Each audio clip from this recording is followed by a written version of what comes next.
Hi guys! Welcome back again sa ating YouTube channel, and for today's video is pag-usapan natin yung pagre-reading. Ito yung laging question sa atin sa comment section dito sa ating YouTube channel.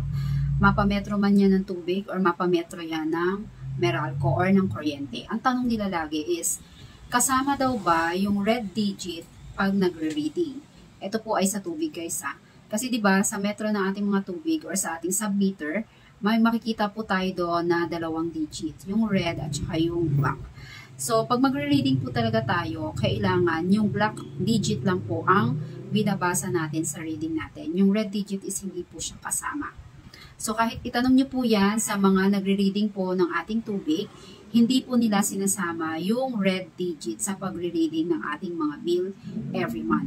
And by the way pala guys, yung pagre-reading po natin is depende po yan sa area or sa location ninyo kung anong araw po ang inyong meter reading. So, kailangan ninyong abangan or kailangan pag magre-reading kayo ng submeter ninyo, kailangan nakapag-reading na po yung Manila Water para at least maging accurate po yung computation ninyo pag dumating po yung inyong monthly bill.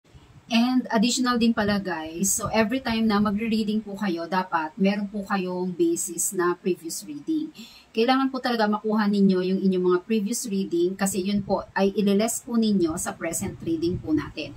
Hindi po magiging accurate yung ating computation kapag hindi po natin yan niles sa previous reading natin. Ibig sabihin ko po is, instead na makuha ninyo yung tamang konsumo ninyo, is hindi nyo po yan makukuha kapag hindi po natin yan ibinawas doon sa previous reading. Imbis na mag-less po siya, madadagdagan po yun. So, and ang tendency po nun is hindi po tutugma yung ating konsumo at saka yung computation based po doon sa ginagamit ninyo every month. So, mapametro man yan ng tubig or mapametro yan ng kuryente, lagi po tayo dapat na may basis na meron tayong previous reading. Hindi po dapat mawala yon.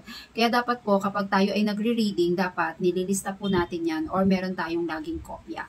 Lalo na po kung halimbawa tayo ay may mga tenant. So, mas maganda rin po na nakikita din natin yung bill or mas maganda rin po kung ipapakita din natin yung bill sa mga tenant natin. Para sa ganon, kung may mga question sila, is pwede rin po nilang makompute. Pero depende po yan sa usapan ninyo ng inyong owner at saka ng tenant. So, depende sa rules po kasi yan ng bawat may-ari ng bahay. Pero ako po, personally, as nagko-compute din po ako and may mga tenant din po kami, so transparent po kami. So, depende po talaga yan sa may-ari ng bahay. So, ang dami ko po kasi nababasa pa ng mga comments dito sa ating YouTube channel and iniisa-isa ko po yan guys kasi ngayon ko palang na-recover uli ninyo dyan kasi nga nagkaroon ng problema dun sa isa kong phone na ginagamit ko. So, ayan. So, itatry ko lahat yan na sagutin and gawa ng video para at least sa ganon, kung may time kayo, pwede nyo mapanood. Medyo mahirap din po kasi sa part ko, kung through text or chat ko lang siya sasagutin kasi hindi ko talaga siya ma-explain. Kumbaga, limitado lang yung pwede kong masabi. Unlike po dito sa video natin, is pwede ko siyang ma-explain. So, yun lang guys. Kung may mga question kayo, ayan, pwede pa rin kayo mag-comment dyan. And pasensya na po kung talagang medyo super late ko na talaga nababasa yung iba po ninyong mga comments. Sa sobrang dami po at yung iba po ay natatabunan na talaga.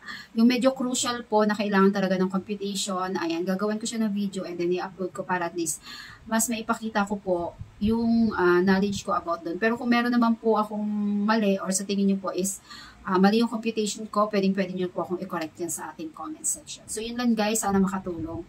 And syempre huwag nyo kalimutan mag-subscribe dito sa ating YouTube channel. So yun lang, bye-bye!